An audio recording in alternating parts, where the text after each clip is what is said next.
मुख्यमंत्री जयराम ठाकुर ने नतीजों के बाद मीडिया से बातचीत की, विपक्ष को दी बधाई और कहा जो वादे किए हैं वो पूरे होने चाहिए। और लगभग नतीजे अपने फाइनल होने की स्थिति में आ रहे हैं और जो भी नतीजे आए हैं उसमें मैं जनता के जनादेश का सम्मान करता हूं और हिमाचल प्रदेश की जनता का हृदय से आभार व्यक्त करता हूं कि 5 वर्ष हिमाचल प्रदेश की सेवा करने का अवसर प्राप्त हुआ और हर कदम पर सहयोग मिला है, समर्थन मिला है, बेहतर करने की कोशिश की है। लेकिन जिस प्रकार से जनमत अभी आया है तो हमारा विपक्ष को सत्ता मिलने की संभावना जो है वो पूर्ण होने की दिशा में है और मैं बधाई देता हूं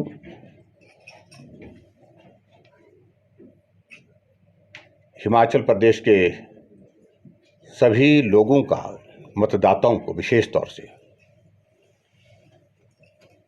क्योंकि चुनाव की प्रक्रिया में उनका बहुत सकारात्मक सहयोग रहा है। कहीं भी कोई भी इस प्रकार की कोई घटना घटित नहीं हुई जिसके कारण समाज पर बुरा असर पड़े और अब पूरा कैंपेन बहुत बेहतर ढंग से पूर्ण हुआ।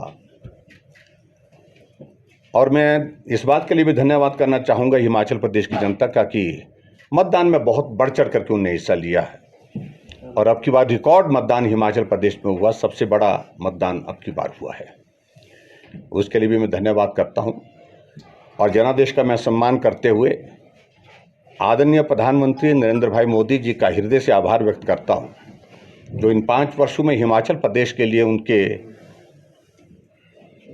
आशीर्वाद से जो विकास के लिए सहयोग मिला है, जो हिमाचल प्रदेश के लिए उनका प्यार मिला है, उसके लिए हम हिमाचल प्रदेश देवभूमि के सब लोग उनके जीवन भर एहसानमंद रहेंगे।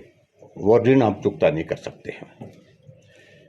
हर क्षेत्र में विकास हुआ है और स्वाभाविक रूप से उस विकास का श्रेय आदरणीय प्रधानमंत्री नरेंद्र भाई मोदी जी को जाता है। चुनाव की कैंपेन में भी उन्होंने बहुत बेहतर ढंग से कैंपेन को आगे बढ़ाने के लिए हम सबका मार्गदर्शन भी किया, हम सबको सहयोग भी दिया।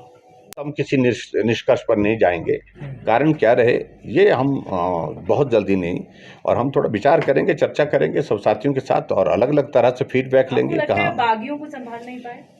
देखिए, मैंने कहा ना, कारण रहे हैं और कारण रहे हैं तो उन कारणों पर हम चर्चा करेंगे। चर्चा करने के बाद विचार करेंगे। पार्टी में इस तरह की चीज़ें आने वाले समय में ना मिल पाए और हम बेहतर ढंग से काम कर सके हिमाचल प्रदेश में और पार्टी को सत्ता में लाने के लिए और भारतीय जनता पार्टी को मजबूत करने के लिए हम काम करते हैं।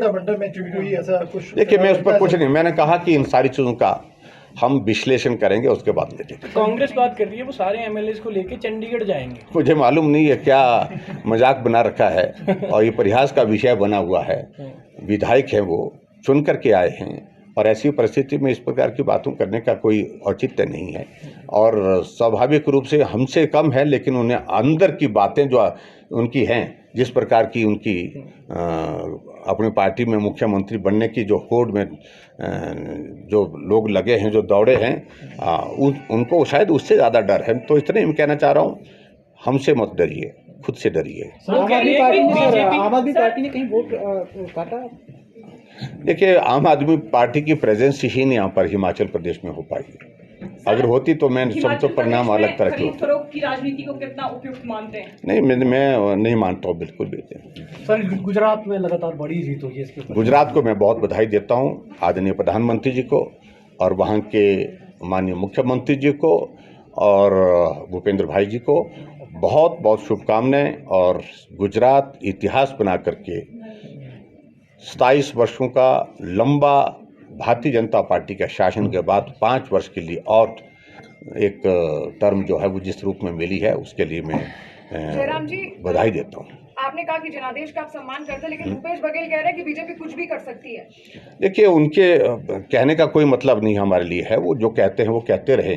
लेकिन हमने अपनी बात कह दी और बाकी जो जनमत उनको मिला उसको संभालना, उसको संभाल करके रखना वो उनका कार्य है। सर उनको कोई हौसला देंगे सर? लोग सारे डरे हुए हैं, कोई हौसला अपनी तरफ से नहीं, देखिए मैं सभी साथियों को सिर्फ इतना ही कहना चाह रहा हूँ कि बहुत बड़ा सहयोग मिला है, हर वर्ग से मिला है और मैं हिमाचल प्रदेश में जो लोगों का इन 5 वर्ष के कार्यकाल में जिस रूप में सहयोग मिला, समर्थन मिला, उनका हृदय से आभार व्यक्त करता हूँ। Thank you please, thank you.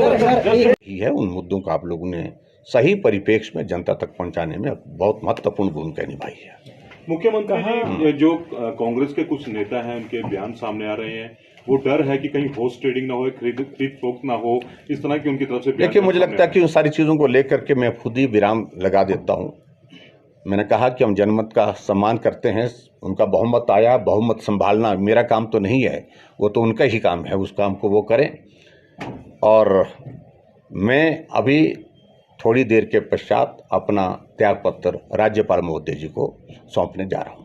Sir vote bank troll लगातार हिमाचल प्रदेश में हम आपसे लगातार बात करते रहे, मिलते रहे, सब तरह से विकास की बातें हुई, प्राइम मिनिस्टर ने फंडिंग करा हिमाचल प्रदेश के लिए, जो जरूरी था वो सब तमाम चीज़ें हुई, आप लगातार पूरे क्षेत्र में घूमते रहे। ऐसा क्या हुआ कि ये मार्जिन, ये जो आपकी लड़ाई थी वो उसमें पीछे रह गए? क्या आपको लगता है कि मैंने कहा कि देखिए अगर वोट शेयर में देखेंगे 1%, देखिए बहुत कम अंतर से ये सारी चीज़ें जो है वो चुनाव को प्रभावित कर गई हैं।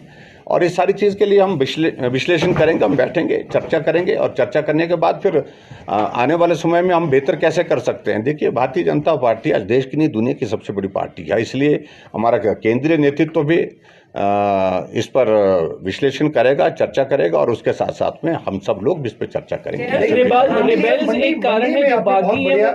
मंडी में पार्टी ने बहुत बढ़िया परफॉर्म किया, 10 में से लगभग 9 सीटें अभी जो हम देख रहे हैं जीत रही है भाजपा। मंडी को लेकर या बाकी देखिए मैं पूरे हिमाचल प्रदेश की जनता का आभार व्यक्त करता हूँ और मंडी के लोगों ने मेरी भावनाओं को सम्मान दिया, उनका मैं आभार व्यक्त करता हूँ और उनने बहुत बड़ा समर्थन दिया। और ये भी मैं कहना चाहूँगा कि हिमाचल प्रदेश के इतिहास में मुझसे पहले 5 मुख्यमंत्री और भी रहे, लेकिन किसी का भी जीतने का अंतर इतना नहीं रहा जितना सराज विधानसभा क्षेत्र से भी, सराज विधानसभा क्षेत्र से अब की बार जो जीत का अंतर रहा है, लगभग 38,000 की जीत वहाँ पर दर्ज हुई है। और इसलिए मैं समझता हूँ ये मेरा दायित्व बनता है कि मैं सराज विधानसभा क्षेत्र की जनता का, जिन्होंने मुझे बहुत स्नेह दिया, प्यार दिया, सहयोग दिया, और मैं वहाँ पर चुनाव की कैंपेन के दौरान बहुत कम जा पाया। नॉमिनेशन के लिए गया था, उसके बाद आधे घंटे के लिए 3 कार्यक्रम मैंने किए थे और उसके बावजूद भी उन्होंने बहुत बड़ा समर्थन दिया। आज तक का सारा पिछला रिकॉर्ड सभी मुख्यमंत्री का तोड़ा। क्या ओपीएस एक बड़ा इशू रहा आपको लगता है? देखिए प्रकाश नड्डा जी का भी आभार व्यक्त करता हूँ कि उनके मार्गदर्शन में हमने हिमाचल प्रदेश में कैंपेन को आगे बढ़ाया और उनका भी बहुत बड़ा सहयोग रहा, भाई अमित शाह जी का और केंद्रीय नेतृत्व जो भी हिमाचल प्रदेश में इस चुनाव के दौरान प्रचार करने के लिए आए, उन सब का हृदय से आभार व्यक्त करता हूँ। अब नई सरकार बनेगी, मेरी ओर से उनको बहुत बहुत शुभकामनाएं और उम्मीद करता हूँ जो वादे उनने किए हैं उन वादों को वो पूरा करेंगे और हिमाचल प्रदेश आगे बढ़े, हिमाचल प्रदेश में विकास की गति तेज हो, हमारा अंतिम लक्ष्य यही है। और उस दृष्टि से हिमाचल प्रदेश में हमारी सकारात्मक भूमिका सदैव रहेगी। जहां हिमाचल का भला होगा वहां निश्चित रूप से हमारा सहयोग होगा, राजनीति से ऊपर उठ करके भी। जहां हिमाचल प्रदेश के हितों की हमको लगेगा जहां रक्षा नहीं हो पा रही है, ठीक प्रकार से नहीं हो पा रही है, तो निश्चित रूप से उस बात को भी जनता के सामने भी, और चाहे वो विधानसभा के अंदर, विधानसभा के बाहर भी पुरजोर ढंग से रखेंगे। इस चुनाव में सबसे बड़ी महत्वपूर्ण एक चीज आप लोगों ने देखी कि बहुत सारी सीटें बहुत कम अंतर से आ रही हैं, 100 वोट से कम भी और 100-200 वोट के बीच में भी, 500 वोट के बीच में भी। और इसलिए चुनाव बहुत नज़दीक का चुनाव रहा है। लगभग 11-12 सीटें ऐसी हैं जिनमें 1000 से कम का अंतर है चुनाव जीतने हारने का।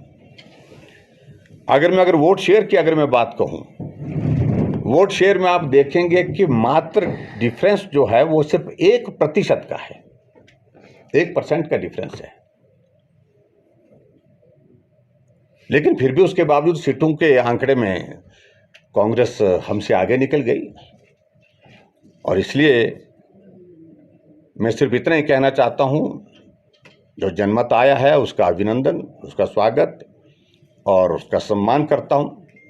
और आने वाले समय में हिमाचल प्रदेश की हित की लड़ाई के लिए सदैव हम हर जगह मौजूद रहेंगे, यही मैं कहना चाहता हूं। और आप मीडिया के सब साथियों का भी मैं आभार व्यक्त करता हूं। समय समय पर आप सबके बीच में अपनी बात कहने का अवसर प्राप्त हुआ और आप सबके बीच में बात